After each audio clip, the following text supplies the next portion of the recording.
Hello little friends, welcome back to online story time. We start this session with a mantra.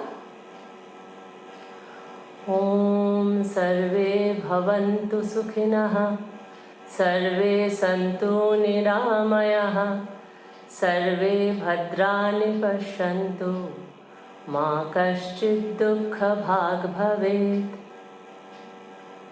This means, may all be happy, may all be free from disease, may all realize what is good, may none get misery. To those who have joined late in this online storytime program, I would like to mention that we are listening to some landmark incidents from the life of Swami Vivekananda. Vivekananda was known as Narendranath Datta or Naren in his early life.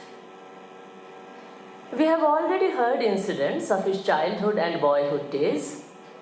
Now we are into the days when Naren was a college student. We have seen in what extraordinary way Naren became a disciple of SriRamakrishna. Shall we do a little recap? When Naren was just a teenager, he became restless with the desire to have a direct experience of God. Among the many spiritual leaders of those days, SriRamakrishna was the only one who was able to tell him what he wanted to hear so desperately. Yes, God can be experienced. I have seen God. I speak to God as I am speaking to you. If you want, you too can experience God directly. Naren was overwhelmed by such a straight answer. At this moment, history was made. Naren searched for a guru who could guide him towards God, and his search for a saint who had seen God ended at this moment. When he met the saint of Dakshineshwar, SriRamakrishna Paramahamsa. In the first meeting itself, Naren was accepted by SriRamakrishna with enthusiasm and love. And Naren felt, this man is the holiest of the holy, a true saint, and for that alone he deserves the highest honor from mankind. Naren's attraction for this pure soul grew day by day, and gradually he became SriRamakrishna's #1 disciple. A wonderful relationship grew between them during his training with SriRamakrishna. Their love and regard for each other was extremely cold and deep. Always the master used to praise Naren in every possible way. All the disciples of SriRamakrishna were great souls. Yet, SriRamakrishna would compare Naren with them and say, Narendra belongs to a very high plane. So many devotees come here, but there is not one like him. Every now and then I take stock of the devotees. I find some are like lotuses with 10 petals. Some are like lotuses with 16 petals. And some are like lotuses with 100 petals. So this. But Narendra among lotuses is 1,000-petal lotus. See? He also said other devotees may be like pots and pitchers, but Narendra is a huge water barrel. Others may be like pool or tanks, but Narendra is a huge reservoir, like a vast lake. And so on and so forth. Sri Ramakrishna never got tired of praising his dear Narendra. Naren was humble and thought he did not deserve so much love from the master. He noticed that the master did not pour the same grace on others. Narendra was a large-hearted fellow. He wanted others also to be loved and accepted by Sri Ramakrishna. So he would plead with Sri Ramakrishna to love and accept others also. He used to argue, "Why do you speak looking at me alone? So many devotees are here. Why don't you speak looking at them also?" He wanted everyone to feel special, you see. One day, Naren warned Sri Ramakrishna, "If you constantly think of me, you will become like me." King Bharat of the old legend so much doted upon his pet deer that even at the time of his death, he was unable to think of anything else. As a result, he was born as a deer in his next birth. And you too will be like me in your next life. Sri Ramakrishna had such high estimation of Naren that he automatically took his opinion as truth. So he became nervous. Sri Ramakrishna used to hold conversation with Divine Mother Kali and consult her in every matter. So he straight away went to Divine Mother's temple and asked Mother Kali what to do now. And Divine Mother Kali removed his doubt. Within a few minutes, Sri Ramakrishna returned to his room with a happy face. With a big smile of relief, he told Naren, "You rogue, you scared me. I shall not listen to you anymore. The Divine Mother says that I love you because I see God in you. And the day I do not see God in you, I shall not be able to bear even the sight of you." You see, Sri Ramakrishna loved Naren so much because he saw God in him. However, I must mention here that in the beginning, Naren was unable to accept all the teachings of his master. This happened because of various reasons. Generally, the Hindus traditionally believe in God with form, like Vishnu, Shiva, Durga, Kali, Lakshmi, etc., and worship their images. But when Naren was growing up, his Western education taught him to look down upon Hindu rituals and image worship. Moreover, before coming to Sri Ramakrishna, Naren was a member of the Brahmo Samaj.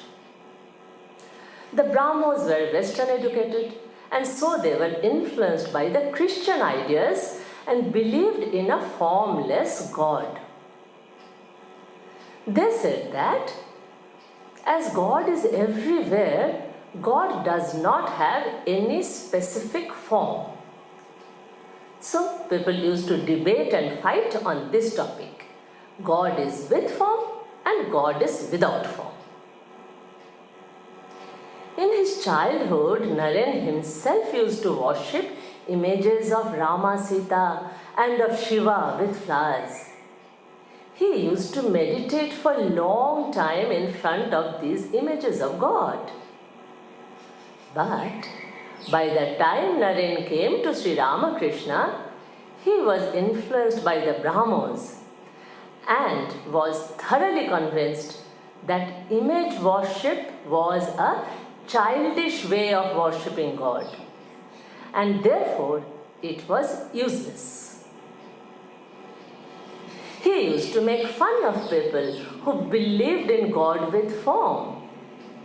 He would say that those who see God in this form or other actually experience hallucinations. Those visions are nothing but imagination of their brain. Therefore, Naren did not accept the form of Divine Mother Kali, but his Guru, SriRamakrishna, worshipped Mother Kali with all love and devotion. So Naren used to oppose his master on this topic. So one day SriRamakrishna asked him, "You do not accept or believe what I say. Then why do you come here?" Naren replied, "I come here because I love you and I want to see you." Strangely, SriRamakrishna was quite happy with this response. His love for Naren swelled up even more. Now, listen to the great occasion when Naren started believing in God with form and image worship. Yes, he did that. I hope you remember that Naren was born in a wealthy and highly educated family in Calcutta. When he was 21 and was studying in college, his father passed away suddenly. His father has spent his immense wealth for helping others. He saved nothing for his family. The relatives who were looked after by his father now cheated his mother of their rightful property. The family thus fell from a rich and lavish lifestyle into sudden poverty. Many a time there would not be enough to eat. During this time, one day an idea struck Naren. God listens to SriRamakrishna's prayers. So, why should I not ask him to pray for me for the removal of this poverty? The Master loves me so much. He will never deny me this favor. Naren ran to Dakshineshwar and requested SriRamakrishna to make an appeal to Divine Mother Kali on behalf of his starving family. But listen carefully. The Master said, "My boy, I can't make such demands. Why don't you go and ask the mother yourself? You don't regard her, and so you suffer." Naren told, "I do not know the mother. You please speak to her on my behalf." "You must." SriRamakrishna replied, "My boy, I have done so again and again. As you do not accept her, she does not grant my prayer." All right, today is Tuesday. Go to the Kali temple after 9. Prostrate yourself before the mother and ask of her any boon you like. It shall be granted. Naren believed every word of his master and waited eagerly for the night. At 9 p.m., Naren went to the temple. Nobody else was there. He was filled with a divine intoxication. He was filled with the idea of meeting the living goddess. His heart was leaping in expectation of the joy of seeing the living goddess and hearing her words. Reaching the shrine, as he cast his eyes on the image, he actually found that it was no longer a stone image. The Divine Mother was living and conscious.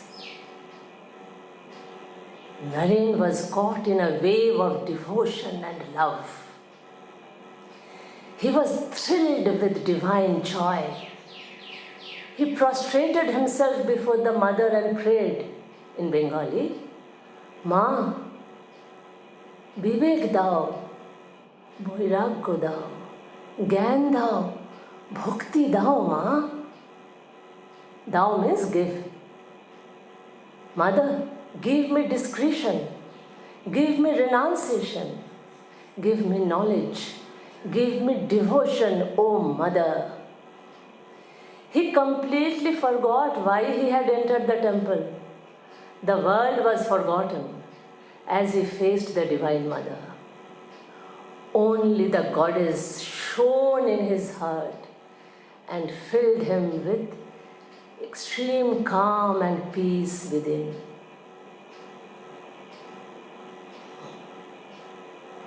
Here, hold on to the story. I take a break from the narration and I will tell you, or I will rather try to explain to you what exactly Naren asked from Mother Kali. What is meant by Vivek, Vairagya, Gyan and Bhakti? These words are same in all Indian languages, and you pray to God in your mother tongue and not in English. I think so. So keep these exact words in mind. Sometimes Vivek is translated as discrimination, but it is misleading. Discrimination is a word carrying negative meaning. When a group of people are unjustly treated, like racial discrimination, caste discrimination, and gender discrimination, etc. So, we won't use this word for Viveka. We will use the word discretion to explain Vivek. D-I-S-C-R-E-T-I-O-N. Discretion. It means the ability to make wise choices or decisions. It is the ability to decide what is ultimately good and bad, and then choose the good. It makes the intellect ready to understand spiritual truths. Vairagya means renunciation, ability of the mind to detach itself from the desire to enjoy worldly pleasure. It results in readiness to accept spiritual life. Gyan means knowledge of God, and Bhakti means devotion to God. All these four help a person to realize God. Understood? Come back to Naren's prayer. After his prayer to the goddess, as soon as he returned to the master's room, the master asked him, "Hello, how was it? Did you pray to the mother for the removal of your poverty?" Naren was in different mood. He was startled at this question and said, "No, I forgot all about it. But is there any remedy now?" The master sent him to pray to the Divine Mother again. Go again and tell her about your needs. So Naren went inside the temple again, and again Naren forgot his mission at the sight of the Divine Mother. He was intoxicated with love for God and again asked for Vivek, Vairagya, Gyan and Bhakti. Again, as he went back to his master, SriRamakrishna scolded him for being so callous and sent him back to the temple again. Ramakrishna won't leave him, you see. At the third attempt, even though he remembered, Naren felt a terrible shame and thought, what a trifle I have come to pray from the mother. It is like asking a king for a few vegetables. What a fool I am. In shame, he bowed down his head respectfully and said, Mother, I want nothing but Vivek, Vairagya, Gyan, Bhakti. Coming out of the temple, he returned to his senses and understood that all this was due to the master's will. So Naren insisted that SriRamakrishna had to do something for his family. After much pleading, the master himself granted him the boon that his family would never lack plain food and clothing. SriRamakrishna was highly delighted at this transformation of his dear Naren. He was happy that Naren accepted Mother Kali. He was happy that Naren was not able to pray for worldly comforts. He was happy that Naren asked for boons which would help him to realize God. Vivek, Vairagya, Gyan and Bhakti. He described this incident to his other devotees and pointed out Naren's high spiritual standing as a spiritual seeker. This incident was a milestone in Naren's life. Till now, he didn't realize the significance of the motherhood of God. Now he accepted the concept of God with form as a valid path of religious practice. From this time, Naren understood that image worship is a more joyful path to reach God. Thus, SriRamakrishna re-educated Naren in the essentials of Hinduism. In this way, Naren's spiritual life became rich and wholesome. This event is a very important lesson for all of us.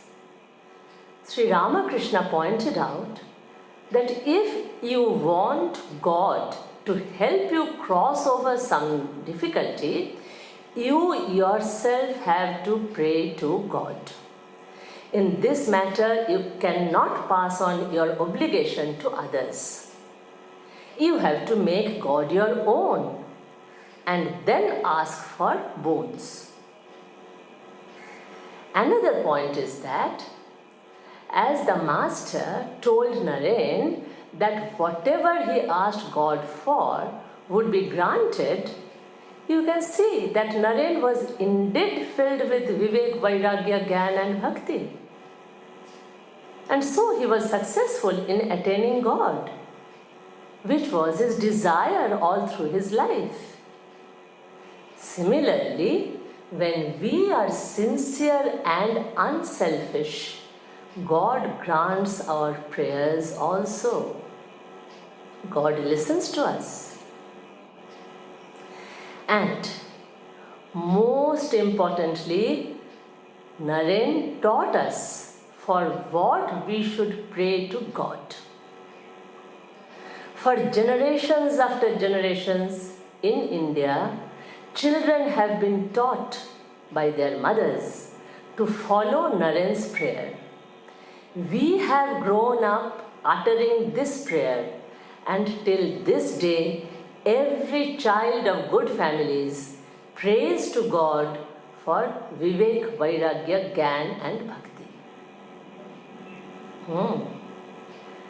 My dear children, pray to God as Naren did. Pray to God for the highest treasure, Vivek, Vairagya, Gyan, Bhakti, as God alone can give them to you.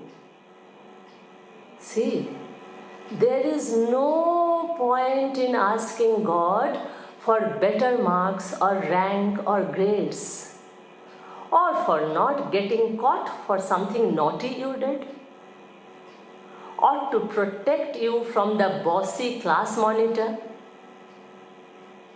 These are like asking a king for a few vegetables, as Naren rightly felt. They are petty things in life. Their effect in our life is temporary. Pleasant things and unpleasant things keep on happening, whether you ask God for them or not. Let them take care of themselves. You pray to God for the highest boon. This will be of permanent value. Every incident of Naren's life is like a lesson for us on what is ideal and how we should hold on to them when we face problems in our own life. Follow Naren with your whole heart. Make your life fruitful by acquiring these noble qualities and help your society to be a better place to live in. Om Asato Ma Sadgamaya Tamaso Ma Jyotirgamaya Mrityorma Amritam Gamaya. Om Shanti Shanti Shanti Hari Om Tat Sat. Dear children, Namaste. I hope you are enjoying the videos that we have posted on our YouTube channel so far. If you have any queries on morals, on values, or if you have any doubts on religious practices, you can post your queries to our email ID, that is office@rkmmvcc.org, and we will answer your queries through our YouTube channel. Thank you. Thanks. Namaste.